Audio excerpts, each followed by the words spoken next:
আসসালামু আলাইকুম সপ্তম শ্রেণীর শিক্ষার্থীরা, আশা করি তোমরা সবাই ভালো আছো। তোমাদের বিজ্ঞান ক্লাস আজকে আমরা অধ্যায় 7 নিয়ে কিছু আলোচনা করব। তোমরা অনেক দিন পর্যন্ত বিজ্ঞান ক্লাসের জন্য আবেদন করেছো। যারা দেখতেছো ঠিকমতো দেখা শোনা যাচ্ছে কিনা একটু কমেন্টস করে জানাও।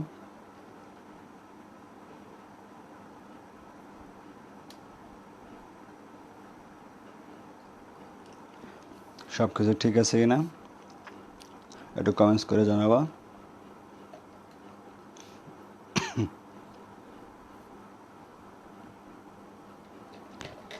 তাহলে দেখো এই অধ্যায়টা, ওয়ালাইকুম আসসালাম, ঠিক আছে, ওকে ঠিক আছে, ধন্যবাদ। তাহলে তোমরা দেখতে থাকো। আমাদের অধ্যায়টার মূল জিনিস কি? শক্তির ব্যবহার, তাই না? তাহলে আমাদের শক্তির সম্পর্কে আগে জানতে হবে। এটা হচ্ছে শক্তির ব্যবহার। আমরা প্রথমে জানব শক্তি সম্পর্কে।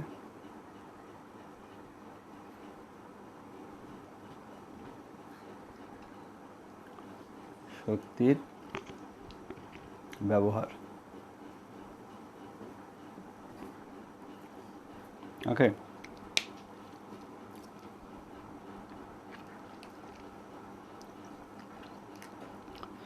ওয়ালাইকুম আসসালাম, সবাই দেখতে থাকো। আচ্ছা, আমরা প্রতিদিন বিভিন্ন রকমের কাজ করি, কিন্তু আমাদের করা কাজ আর বিজ্ঞানের কাজ কিন্তু এক না। শক্তির ব্যবহারের আগে আমাদের তিনটে জিনিস জানতে হবে। 1 নাম্বার কাজ, 2 নাম্বার ক্ষমতা, 3 নাম্বার শক্তি। এই জিনিসগুলো আমাদের জানতে হবে। প্রথমে আসি, কাজ কি? বিজ্ঞানের ভাষায় কাজ বলতে কি বুঝি? মনে করো তোমাকে বলা হইল স্কুলের একটা দেয়াল ধাক্কায় ভেঙে ফেলবা। মনে করো এইটার স্কুলের দেয়াল, ওকে। এই দেয়ালটা তোমরা বন্ধু বান্ধব মিলে বল প্রয়োগ করে ভাঙার চেষ্টা করলো। এইভাবে বল প্রয়োগ করতেছো, ঠিক আছে? একদিক থেকে বল প্রয়োগ করতেছো, এটাকে ভেঙে অপর দিকে ফেলে দেওয়া, অর্থাৎ সবাই মিলে ধাক্কা দিয়ে দেয়ালটাকে সরাই ফেলতে চাচ্ছ বা ভেঙে ফেলতে চাচ্ছ। তো সকাল থেকে শুরু করলাম, কিন্তু দেয়াল তো আর ভেঙে ফেলা তো সহজ না। তোমাদের কাছে হ্যামার নাই বা শাবল নাই, কোনো যন্ত্রপাতি নাই, শুধু হাত দিয়ে ধাক্কাইয়ে ফেলে দেওয়া। হয়তো তোমরা 5 জন ধরলাম, তোমরা 5 জন মানুষ স্কুলের একটা দেয়াল এরকম ধাক্কা দিয়ে ফেলে দেবা। এটা হচ্ছে দেয়াল। পারবা তোমরা ধাক্কা দিয়ে ফেলতে? কমেন্টস করে জানাও তো, ধাক্কা দিয়ে ফেলতে পারবা?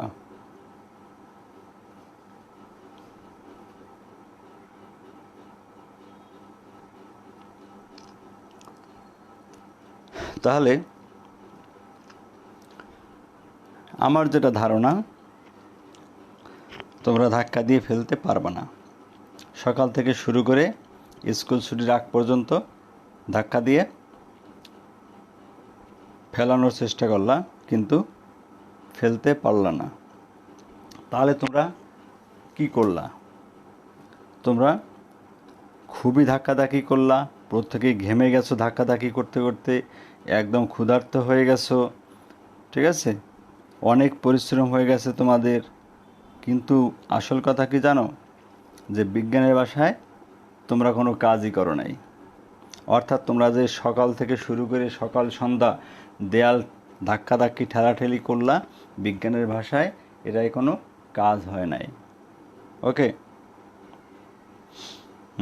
মেধা বলছে পারবে না।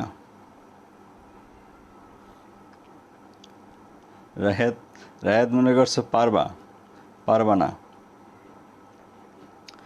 অসম্ভব, আসলেই অসম্ভব। 4-5 জন একটা দেয়াল, স্কুলের একটা দেয়াল ভেঙে ফেলা সম্ভব না। তাহলে তোমরা কি করলা? তোমরা তো সারাদিন মাথার ঘাম পায়ে ঝরালা, খুব ক্ষুধার্ত হয়ে গেছো, পরিশ্রম হয়ে গেছো, বাসায় গিয়ে মাকে বাবাকে বলবো আমরা অনেক কাজ করছি, একটা দেয়াল ধাক্কায় ভেঙে ফেলার চেষ্টা করছি কিন্তু পারি নাই। তাহলে বিজ্ঞানের ভাষায় তোমাদের বলবে, বাবা মা হয়তো তোমাকে বলবে যে অনেক পরিশ্রম করছো, ভালো ভালো খাবারটা দেবে এই পরিশ্রমটা পুষায় নেওয়ার জন্য।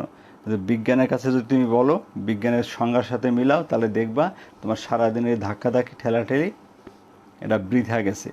বিজ্ঞানের ভাষায় তুমি কোনো কাজই করো নাই, তোমার কোনো কাজ হয় নাই। ঠিক আছে।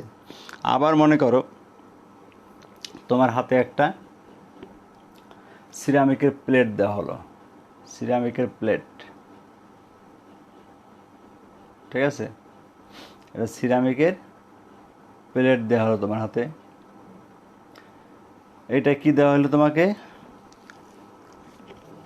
মুড়ি চানাচুর খাইতে দেওয়া হলো। ঠিক আছে, সিরামিকের প্লেটে তোমাকে মুড়ি চানাচুর খেতে দেওয়া হলো। তুমি মুড়ি চানাচুর খেয়ে প্লেটটাকে মনে করো আছাড় দিয়ে ভেঙে ফেললা। ঠিক আছে, মুড়ি চানাচুর খেয়ে প্লেটটাকে আছাড় দিয়ে ভেঙে ফেললা। এই যে ভেঙে ফেললা, এই ভাঙাটা হইল কাজ। বিজ্ঞানের ভাষায় এটা হবে কাজ, কারণ তুমি প্লেটটা ভাঙতে পারছো। আর এই যে দেয়ালটা চেষ্টা করছো, এটা কোনো কাজ হয় নাই, এটাই কাজ হয়নি। ঠিক আছে, কিন্তু প্লেট ভাঙতে পারছো, কাজ হয়েছে।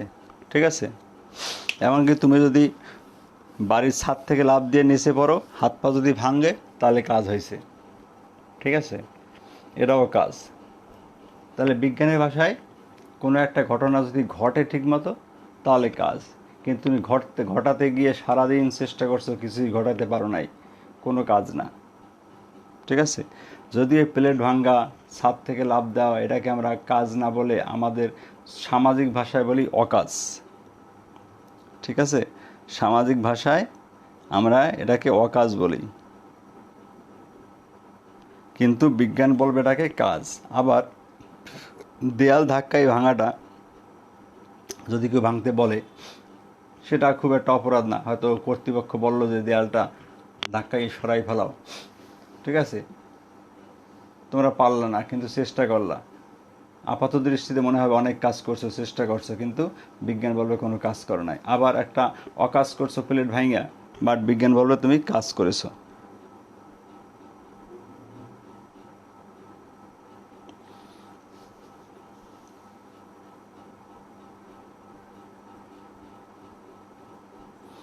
হ্যাঁ, ফাইজে বলছো কি এই কাজ করলে মার খাবো। হ্যাঁ, মার খাবা, সেটা ঠিক আছে, কিন্তু তুমি কাজ করতে পারো। বিজ্ঞানের ভাষায় যদি কাজের সংজ্ঞা দিতে হয়, তাহলে তুমি এরকম কিছুই করতে হবে, প্র্যাকটিক্যাল। কেউ বলল তুমি, তোমার কাছে থালা আছে সামনে, ঠিক আছে, বললো যারা কাজ করে দেখাও, তাহলে তুমি এটা ভেঙে দেখালে এটা উপযুক্ত একটা এক্সাম্পল হবে, তোমার উদাহরণ পারফেক্ট হবে। কিন্তু যদিও সেটা অকাজ, বাট বিজ্ঞানের ভাষায় সেটা কাজ। এখন আসি তাহলে বিজ্ঞান কাজ বলতে কী বোঝায়। ঠিক আছে, বিজ্ঞান কাজ বলতে কী বোঝায়, তোমাদের বইয়ের 67 নম্বর পেজে একটু দাগাইয়ে নাও। আমি যেটা বলতেছি 67 নম্বর পেজে একটু দাগিয়ে নাও। যে চিত্রগুলো আছে, চিত্রগুলোর নিচে যে একটা প্যারা আছে, এই প্যারার শেষের দিকে একটু পড়ো, তাহলে পেয়ে যাবা বিজ্ঞানে কাজ বলতে কী বোঝায়। বিজ্ঞানের ভাষায় আমরা বলতে পারি কোনো বস্তুর উপর বল প্রয়োগ করে বস্তুটিকে বলের দিকে এক স্থান থেকে অন্য স্থানে সরানো হলে কাজ সম্পন্ন হয়। তাহলে কি দেখছো যে কোনো বস্তুর বল প্রয়োগ, এটা বস্তু দেয়াল, এর উপর বল প্রয়োগ করা হয়েছে, বল প্রয়োগ করে বস্তুটিকে এখান থেকে অন্য কোনো জায়গায় সরাতে হবে। এখান থেকে এই বলের দিকে, বল কোন দিক প্রয়োগ করতেছে, এই যে তীর চিহ্ন দিয়ে দিচ্ছি আমি, এটা বলটা এদিকে প্রয়োগ করতেছি, ঠিক আছে, বাম থেকে ডানে বল প্রয়োগ করে দিছি। তাহলে যদি এটাকে এই বাম থেকে ডানে মানে বলের দিকে যদি সরানো সম্ভব হয় তাহলে বিজ্ঞানীকে কাজ বলবে, মানে তুমি তাহলে সাকসেস, কর্মঠ মানুষ, তুমি কাজ করতে পেরেছো। আর যদি সংজ্ঞা আকারে তুমি লেখো তখন তার নিচে আর একটা দেওয়া আছে, বিজ্ঞানের ভাষায় কাজ হলো, দেখো লেখা আছে বিজ্ঞানের ভাষায় কাজ হলো, একদম লাস্ট লাইনটা আমি লিখে দিচ্ছি, দরকার হয় সবাই বইটা সামনে নিয়ে বসবা, তার সুবিধা হবে।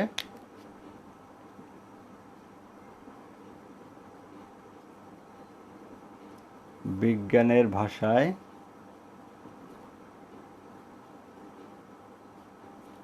কাজ হলো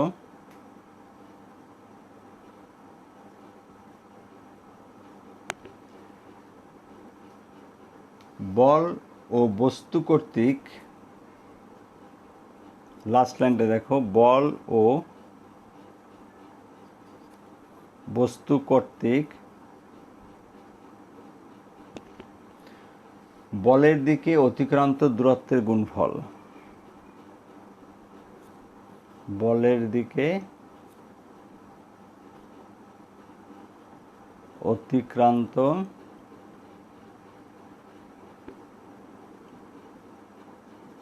দূরত্বের গুণফল। ওকে, কাজ বুঝছো তাহলে? অর্থাৎ তুমি বল প্রয়োগ করে সেটা বলের দিকে, সে জিনিসটা বলের দিকে যে দূরত্ব অতিক্রম করেছে, তুমি যে বল প্রয়োগ করছো সে বল এবং বলের দিকে যে দূরত্ব অতিক্রম করেছে সেই দুইটা যদি গুণ করো তাহলে তোমার কাজ বের হবে। এটা একটা গাণিতিক সংজ্ঞা, অর্থাৎ তুমি কতটুকু কাজ করেছো একটু সামনে গিয়ে আমরা পাবো যে তুমি কত পরিমাণ কাজ করেছো সেটাও এখান থেকে পরিমাপ করা যায়।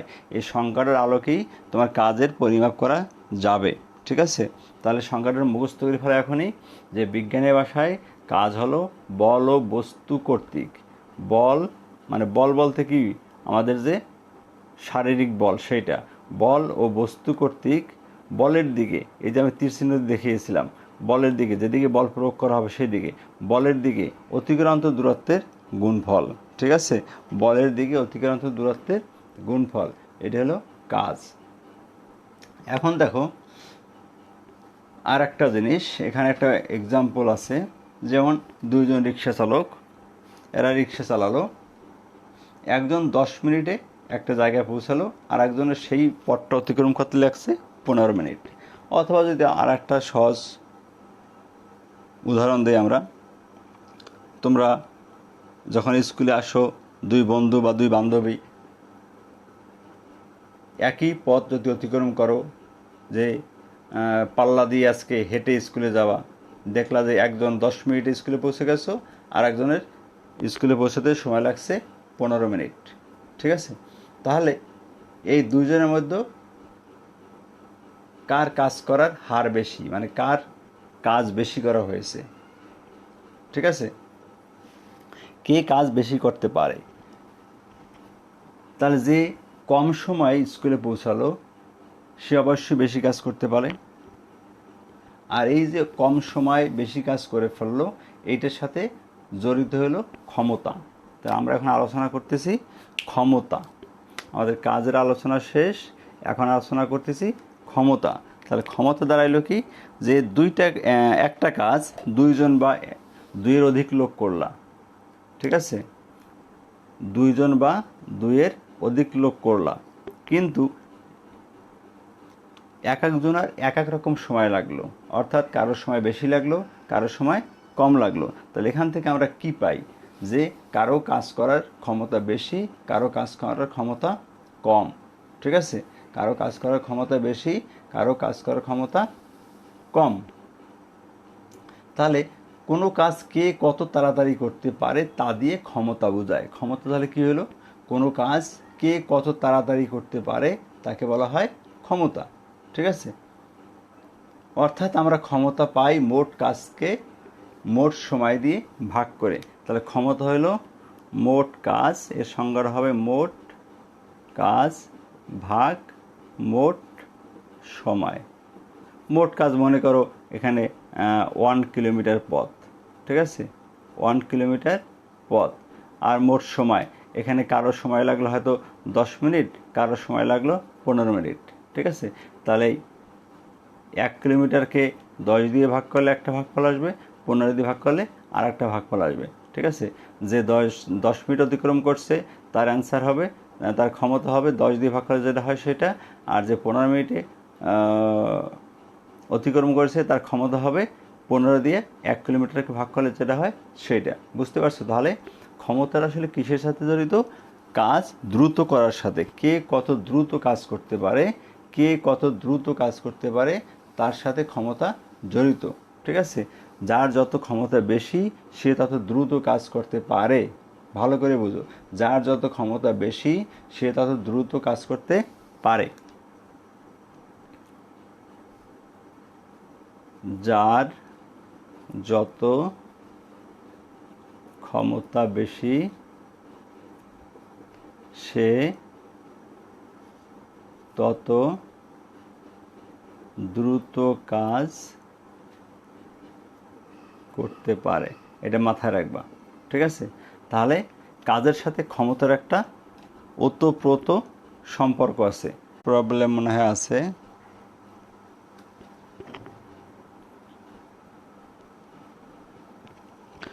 ঠিক হয়ে যাবে,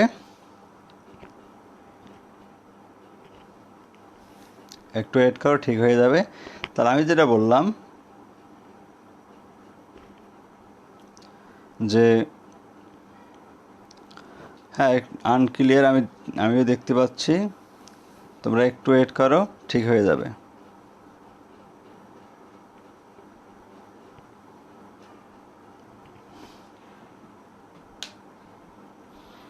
এখন ক্লিয়ার? ওকে, ঠিক আছে, দেখতে থাকো। তা আমি যেটা বললাম যে কাজের সাথে ক্ষমতার একটা ওতপ্রোত সম্পর্ক আছে। যার ক্ষমতা বেশি সে তাড়াতাড়ি কাজ করতে পারবে, আর যার ক্ষমতা কম সে কাজ করতে সময় বেশি নেবে। আমি এখানে যেটা মনে রাখতে বলেছিলাম যে কাজ সবাই করতে পারবে, যাদের ক্ষমতা আছে তাদের সবাই কাজ করতে পারবে। কেউ আগে পারবে, কেউ পরে পারবে, কেউ সময় কম নেবে, কেউ সময় বেশি নেবে। এখন আসো শক্তি। আমি কিন্তু এখানে তোমাদের মনে রাখতে বললাম একটা জিনিস, সেটা মাথায় রাখো যে এই শক্তি আলোচনার আগে আমি একটা জিনিস উপরে যে মনে রাখতে বললাম সেটা একটু মাথায় রাখো, যে ক্ষমতা সবারই আছে। যারা কাজ করতে সক্ষম তাদের সবারই ক্ষমতা আছে। আবারও বুঝো, যারা কাজ করতে সক্ষম তাদের সবারই ক্ষমতা আছে। ওকে,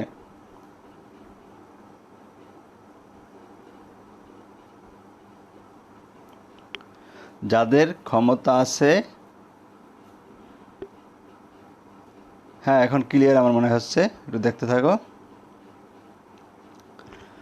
যাদের ক্ষমতা আছে তারা সবাই কাজ করতে পারে। এখন এইটা জিনিসটা মনে রাখতে হবে যে কাজ করতে হলে ক্ষমতা দরকার। ওকে, একটা সূক্ষ্ম জিনিস। আমি শক্তির সাথে এই ক্ষমতার কিন্তু একটু ঝামেলা আছে, শক্তির সাথে ক্ষমতার একটু ঝামেলা আছে। এই জন্য বারবার কিন্তু আমি ক্ষমতা কথাটা বলতেছি, যে ক্ষমতা অর্থ হইল কি মোট কাজকে সময় দিয়ে ভাগ করবা। অর্থাৎ এই যারা কাজ করতে আসবে তাদের ক্ষমতা নির্ণয় করতে হলে আমাদের কী করতে হবে? মোট কাজকে যে যতটুকু কাজ করবে তাকে সময় দিয়ে ভাগ করব, আমরা ক্ষমতা পেয়ে যাব। তার মানে একটা জিনিস কিন্তু এখানে বোঝা যাচ্ছে যে যারাই কাজ করতে আসছে প্রত্যেকের ক্ষমতা আছে। আবারও মনে রাখো, যারাই কাজ করতে আসছে, আমি এটাকে হাইলাইট করে রাখি, যারাই কাজ করে তাদের প্রত্যেকের ক্ষমতা আছে। এটা মাথায় রাখতে হবে। তবে ক্ষমতা কম আর বেশি, কম আর বেশি কীভাবে বুঝবো এটা? যে সময় কম নিল তার ক্ষমতা বেশি, যে সময় বেশি নিল তার ক্ষমতা কম। এবার আসি তাহলে শক্তি। শক্তিটা তাহলে কি? মনে করো তোমাদের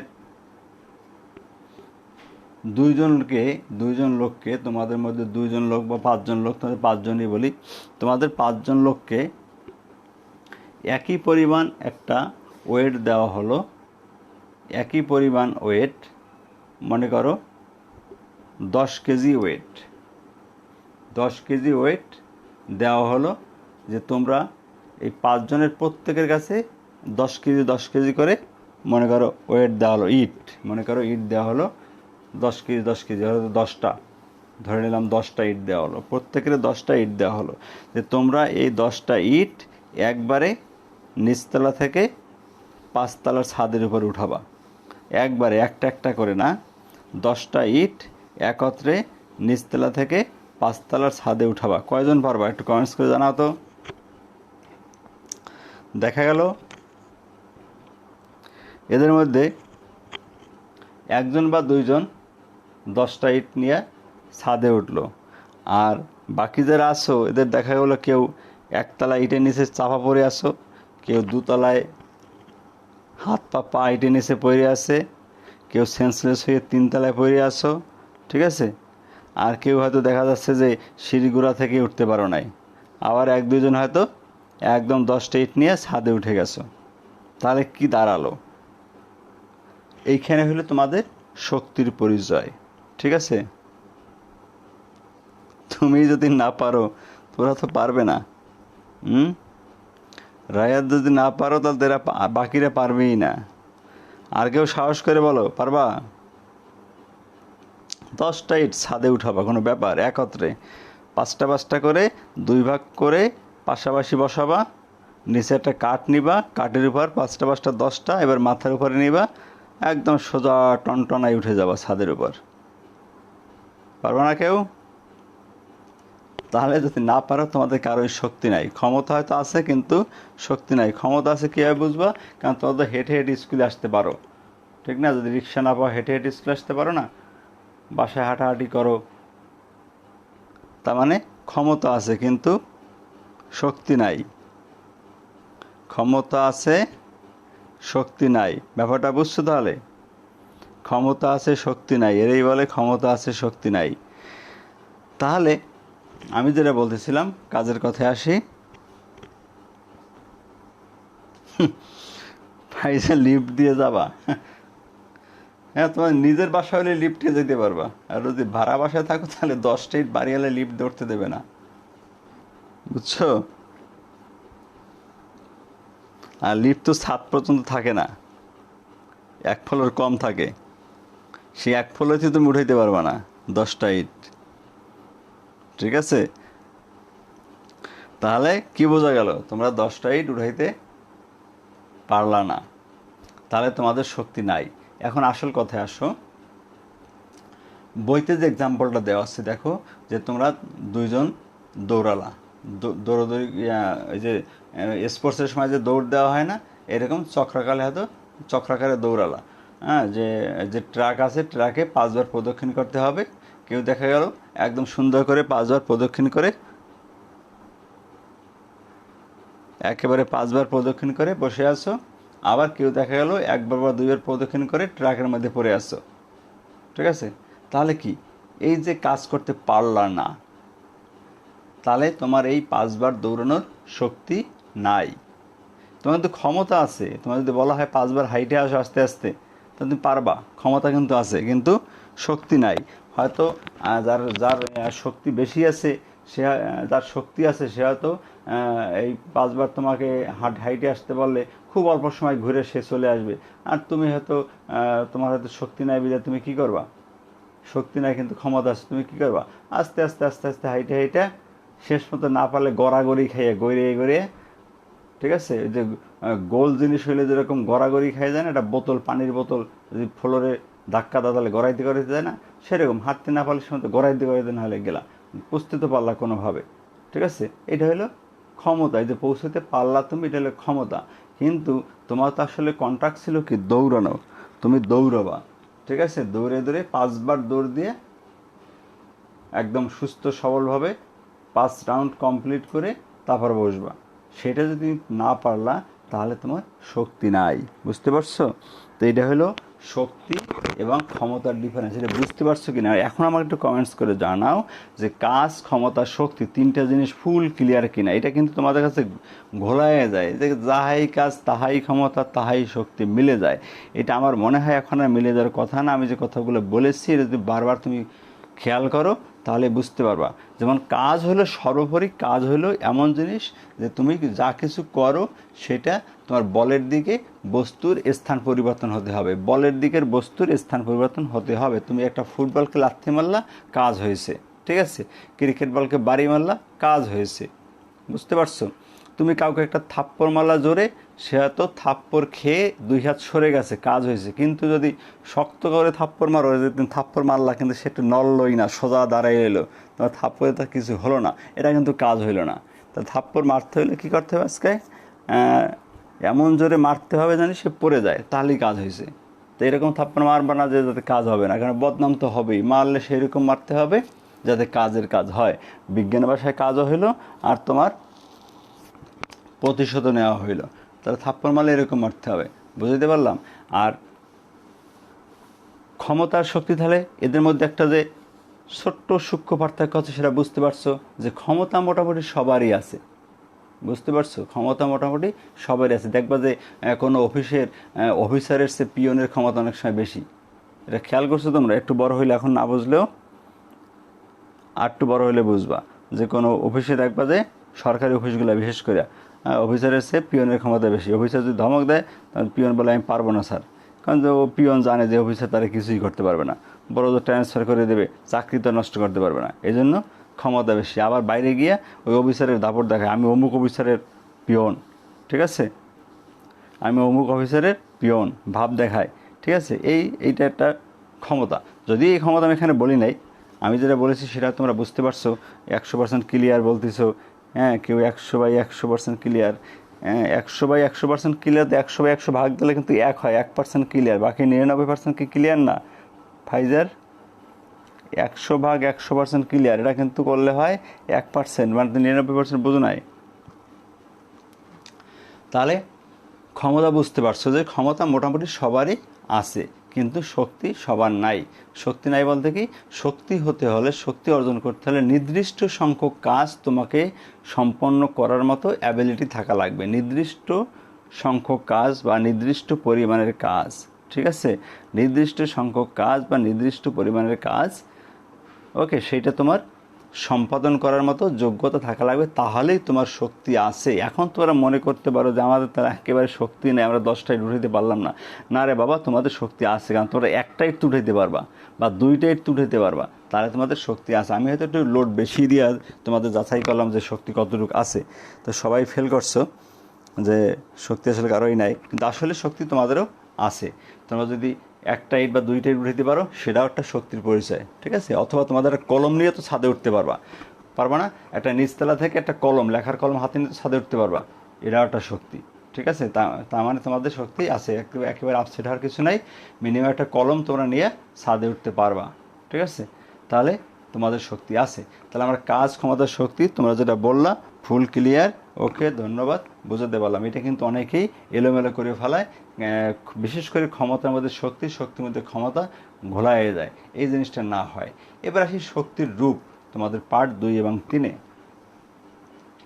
আমরা শক্তির বিভিন্ন রূপ দেখতে পাই। এর আগে একটা ইন্টারেস্টিং কথা তোমাদের বলি, ভালো করে শোনো, এই অধ্যায়ের শেষের দিকে গিয়ে এই কথাটা পাবো। আমি এটা আগে বলে দিই যাতে তোমাদের বোঝাতে আমার সুবিধা হবে। একটা মজার ব্যাপার, ঠিক আছে, খুব মজার একটা ব্যাপার।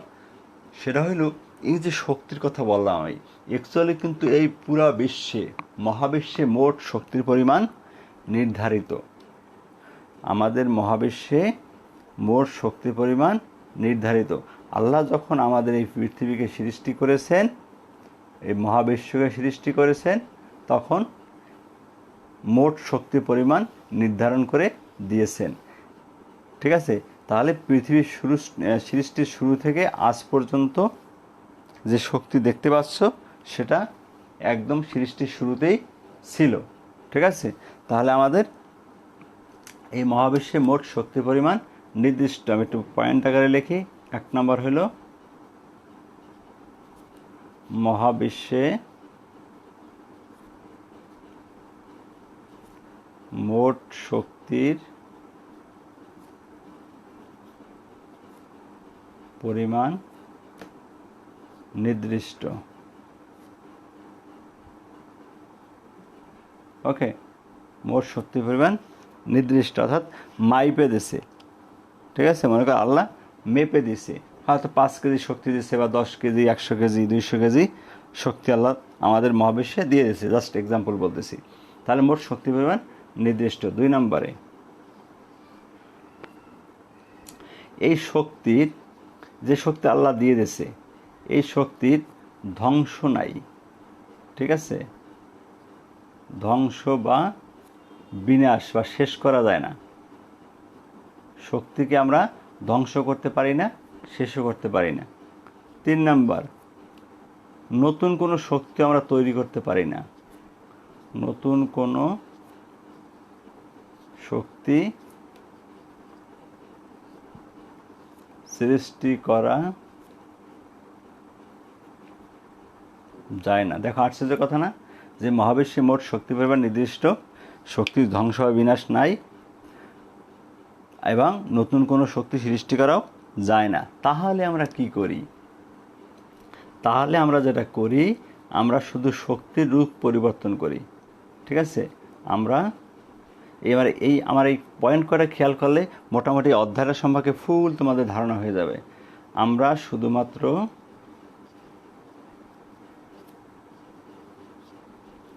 শক্তির রূপ পরিবর্তন করতে পারি। বুঝতে পারছো? তাহলে একটু অবাক লাগে না যে মহাবিশ্বে মোট শক্তি পরিমাণ নির্দিষ্ট? একদম সৃষ্টির শুরু থেকে, আজ থেকে হাজার হাজার কোটি বছর আগে পৃথিবী সৃষ্টি হয়েছে, তখনও যে শক্তি ছিল আজ পর্যন্ত সে শক্তি আছে। নতুন কোনো শক্তি সৃষ্টি হয় নাই। যত পারমাণবিক বোমার কথা বলো তৈরি করতেছে, যত মরণাস্ত্র, যুদ্ধাস্ত্র, যত কিছু তৈরি করতেছে, একটা পারমাণবিক বোমা মারলে পুরো বিশ্ব ধ্বংস হয়ে যায়, মনে হচ্ছে এগুলো নতুন শক্তি, কিন্তু আসলে এগুলো কোনোটাই নতুন শক্তি না। ঠিক আছে, এই শক্তি পরিমাণ নির্দিষ্ট, আগে এগুলা ছিল। তাহলে শক্তি ধ্বংসও করতে পারি না আমরা, বিনাশও করতে পারি না। এখন বলতে পারো যে একটা বোমা মারলাম, যে জাপানে মেরেছিল, হিরোশিমা নাগাসাকিতে বোমা মেরেছিল, তার পারমাণবিক বোমা তো শক্তি ছিল, যখন মারার পর শক্তি ধ্বংস হয়ে গেছে। আসলে শক্তি ধ্বংস হয় নাই। ঠিক আছে, ধ্বংস হয় নাই, শেষও হয় নাই। আবার এই যে বোমা তৈরি করতেছে, এখানে কি নতুন কোনো শক্তি তৈরি হচ্ছে? না, তাও হচ্ছে না, নতুন কোনো শক্তি তৈরি হচ্ছে না। তাহলে আমরা কি করতে পারতেছি? আমরা শুধুমাত্র শক্তির রূপ পরিবর্তন করতে পারি। এটা কিভাবে করি, সেই জিনিসটাই আমরা এখন ক্লিয়ার হব। আর একটা জিনিস এখানে তোমাদেরকে বলি, যে মহাবিশ্বে মোট শক্তি পরিমাণ নির্দিষ্ট কীভাবে এবং আমরা এটাকে ব্যবহার করি। মনে করো আমাদের শক্তির মূল উৎস কি? সূর্য। ঠিক আছে, শক্তির মূল উৎস হলো সূর্য। আমরা প্রতিদিন যে শক্তিগুলো পাই সেগুলো কোথা থেকে আসে? সূর্য থেকে। শক্তির মূল এবং প্রধান উৎস সূর্য। ঠিক আছে, এই সূর্যের মাধ্যমে আমরা সকল প্রকার শক্তি অ্যাকচুয়ালি পাই। বুঝতে পারছো? এই সূর্যের মাধ্যমেই সকল প্রকার শক্তি আমরা পেয়ে থাকি। তাহলে শক্তির ধ্বংস বিনাশ নাই কেন? এর যুক্তিটা কি খেয়াল করো। মনে করো তুমি 10টা ইট তো নিয়ে ছাদে উঠতে পারলে না, পরে আমি যখন সুযোগ দিলাম যে একটা ইট নিয়ে ছাদে ওঠো, সেটা তুমি নিয়ে উঠতে পারবা না? তাহলে একটা ইট তুমি হাতে করে নিয়ে ছাদে উঠলা, এতে কিন্তু তোমার শক্তির অপচয় হয়েছে। ঠিক আছে, তোমার শক্তির অপচয় হয়েছে। তুমি যে পরিমাণ শক্তি নিয়ে নিচে অবস্থান করতেছিলা, তুমি যখন একটা ইট হাতে নিয়ে 5তলা বিল্ডিংয়ের ছাদে উঠেছো, তাহলে কিন্তু তোমার তখন সে আগের যে শক্তি ছিল নিচতলা দাঁড়িয়ে যখন ছিলে তখন যে শক্তিটা ছিল, ছাদে একটা ইট হাতে নিয়ে ওঠার পর তোমার কিন্তু সেই পরিমাণ শক্তি নাই। আমার কথা ক্লিয়ার? তার মানে কি, এখানে শক্তি চেঞ্জ হয়েছে, তোমার শক্তি ক্ষয় হয়েছে। আমি একটু আগে বললাম শক্তির ধ্বংস বা বিনাশ নাই, এই যে ধ্বংস বা বিনাশ নাই, আবার এখন বললাম শক্তি ক্ষয় হয়েছে। তাহলে কীভাবে ক্ষয় হলো? এই শক্তিটা ক্ষয় হলো তোমার শরীর থেকে শক্তিটা ইটের ভিতর গেছে, তুমি যাকে ক্যারি করতেছো সেখানে এইটা গিয়েছে। ঠিক আছে, এই শক্তিটা তোমার শরীরের ব্যয়িত শক্তিটা তখন ইট ধারণ করতেছে। কীভাবে বুঝবা যে ইট ধারণ করতেছে? তুমি ছাদের এক কিনারে যাবা, যে সাইডে রাস্তা আছে, মানুষজন নিচে হাঁটাহাঁটি করে। আমার কথা বুঝতে পারছো? ইটটাকে নিচ থেকে নিয়ে ছাদে গেলা, ছাদে গিয়ে ছাদের কিনারে গেলা, যে সাইডে রাস্তা আছে, ঠিক আছে, মানুষজন হাঁটাহাঁটি করে। এবার তুমি এই ইটটাকে উপর থেকে দেখে কারো মাথার উপর ছেড়ে দাও, কি ঘটবে? মাথাটা ফেটে যাবে। ঠিক আছে, তার মানে বিজ্ঞানের ভাষায় তুমি কাজ করলা, 1 নাম্বার হলে কাজ করলা। 2 নাম্বার তোমার শক্তি, ওই যে তোমার শক্তি ইটের মধ্যে গেল, এই ইটের শক্তিতে গিয়ে ওই ব্যক্তির মাথায় গিয়ে পতিত হইল। বুঝতে পারছো?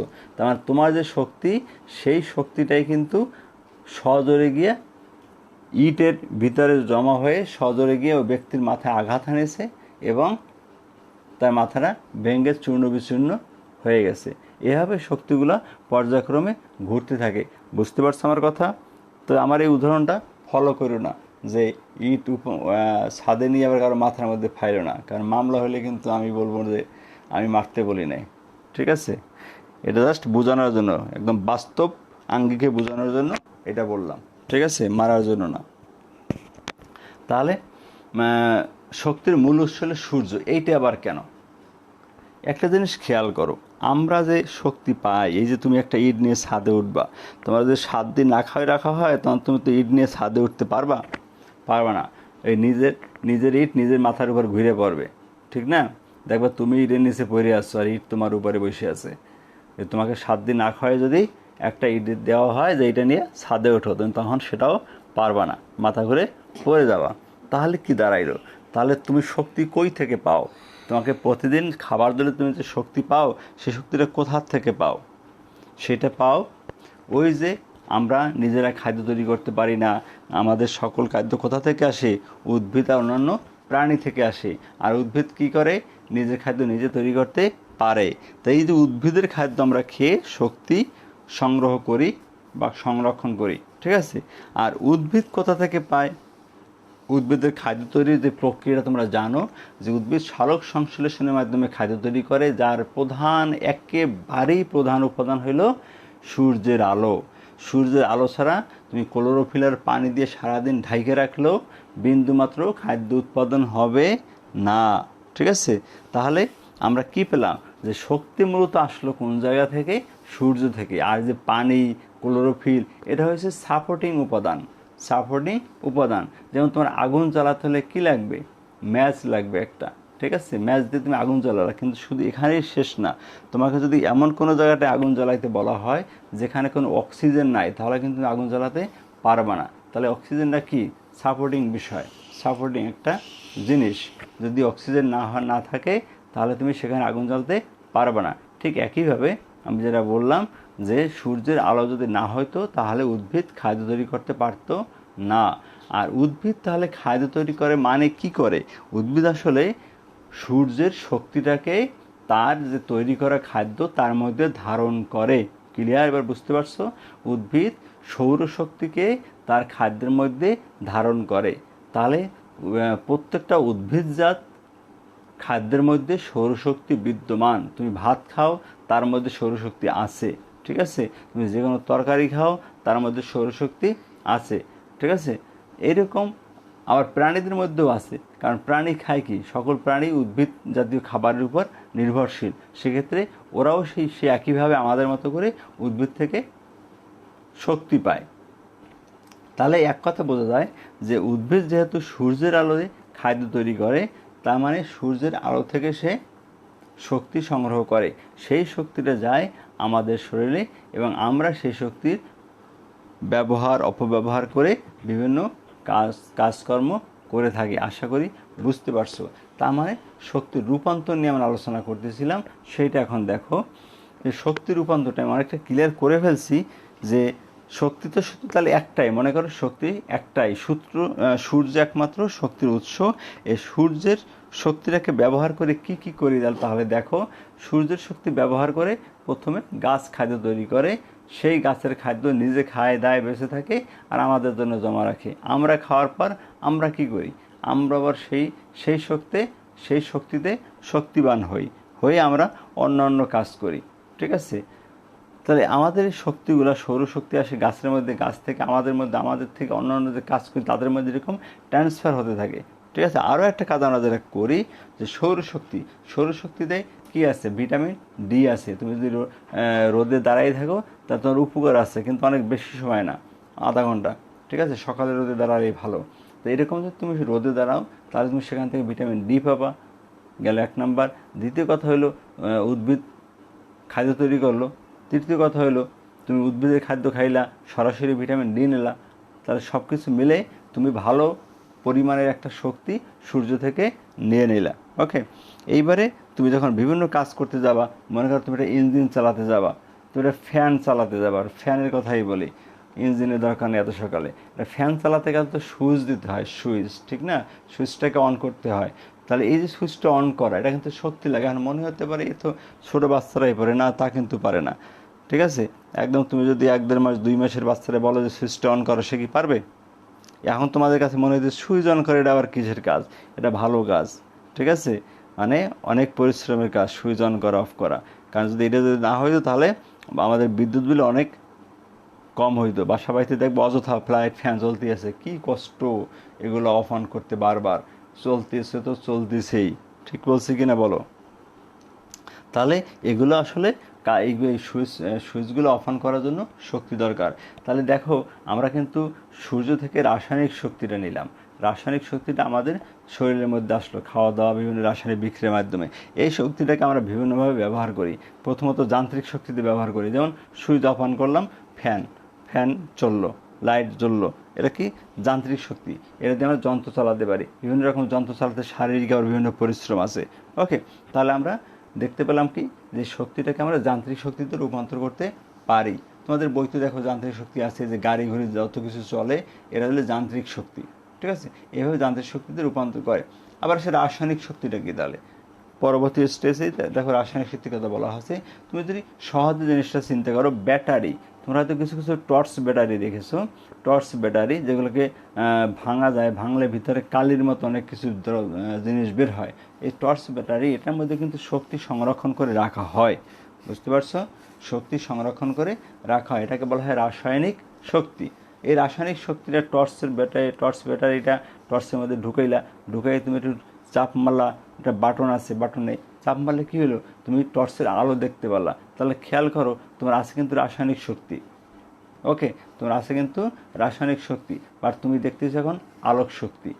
আবার তুমি যদি এই ব্যাটারিটা রেডিওতে ঢুকে গান শোনো, তখন কী হবে, তোমার এটা হয়ে গেল শব্দ শক্তি।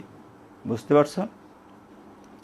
তা আলো শক্তি পাইলা, শব্দ শক্তি পাইলা, এরকম ব্যাটারি ব্যবহার করে আমরা বিভিন্ন কাজ করতে পারি বা করে থাকি। তাহলে এরকম দেখা যাচ্ছে যে আমরা যান্ত্রিক ব্যবহার অনেক অনেক বেশি, শক্তির যান্ত্রিক ব্যবহার অনেক অনেক বেশি। তা আজকে আমাদের এই পর্যন্তই থাকবে, আমরা বাকি আলোচনাগুলো পরের দিন করব। আমরা রাসায়নিক শক্তি পর্যন্ত পড়লাম।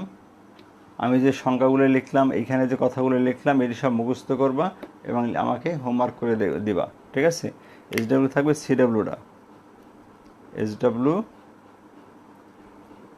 CW সম্পূর্ণ লিখবে। যে সংখ্যাগুলো দিলাম সেগুলা বোর্ডে যা লিখলাম সেগুলা এটি সব লিখবে। বুঝতে পারছি? আজকে এ পর্যন্ত থাকবে। সবাই ভালো করে বুঝছো কিনা বলো। পরবর্তীকালে আমরা আরও বিস্তারিত আলোচনা করব। কতক্ষণ পর্যন্ত আলোচনা করলাম আজকে? রাসায়নিক শক্তি পর্যন্ত। রাসায়নিক শক্তি পর্যন্ত আলোচনা আমাদের হয়ে গেছে। বুঝতে পারছো সবাই? একটু কমেন্টস করে জানাও তো দেখি কেমন বুঝছো। আসলে বিজ্ঞান অনেক আলোচনা, রেখা তো অনলাইন বেদে আমি আলোচনা অনেকটা শর্ট করতেছি। এটা ফিজিক্যাল আলোচনা হইলে অনেক অনেক গুণ বেশি আলোচনা আরও করা যেত। ঠিক আছে, তা আশা করি বুঝতে পারতেছো তোমরা। আমি চেষ্টা করতেছি সাবলীল সহজ ভাষা আলোচনা করার জন্য। তারপর যদি কোনো প্রবলেম থাকে আমাকে বলো, আমি ইনশাল্লাহ আবারও চেষ্টা করব বোঝানোর জন্য। ওকে,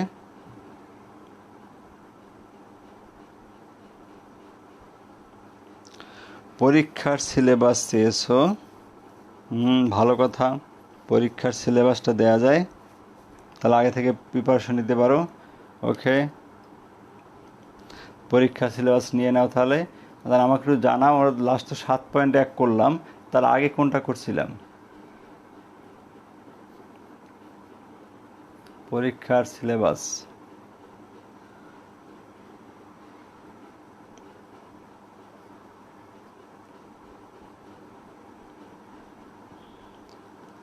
সাত পয়েন্ট একের আগে কি করেছিলাম? 7.1-এর আগে 7.1 প্লাস তার আগে আমরা কি করেছিলাম একটু আমাকে জানাও।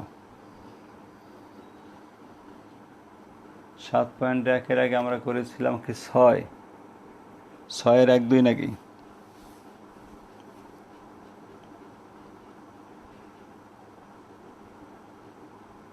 জানাও দ্রুত জানাও। 7.1-এর আগে আমরা কি করেছিলাম? 6.2। 6.2-এর আগে তো 6.1 করতেছিলাম, তাই না? তাহলে 6.12 7.1 পরীক্ষা থাকবে 7.1 6.1 6.2। বুঝতে পারছো? এগুলো তাহলে পরীক্ষা থাকবে। ঠিক আছে সবাই? হ্যাঁ, ম্যাথ পরীক্ষায় নেব। বিজ্ঞান আমি এই অধ্যায়টা শেষ করে পরের শুক্রবারে বিজ্ঞান নেব, কারণ অধ্যায় তো পুরো শেষ করতে এখনও পারলাম না। আরও হয়তো বৃহস্পতিবার আরেকটা ক্লাস নিয়ে যদি শেষ হবে না, কারণ এখানে আলোচনা অনেক আছে। আগামী সপ্তাহে ইনশাল্লাহ মনে করে দেবা, তাহলে আগামী সপ্তাহে আমরা বিজ্ঞান পরীক্ষা নেব, আর এই সপ্তাহে আমরা গণিত পরীক্ষাটাই নেব। বুঝতে পারছো? গণিত পরীক্ষার সিলেবাস, হ্যাঁ এটা যে ম্যাথ, তাহলে আমি লিখে দিই গণিত।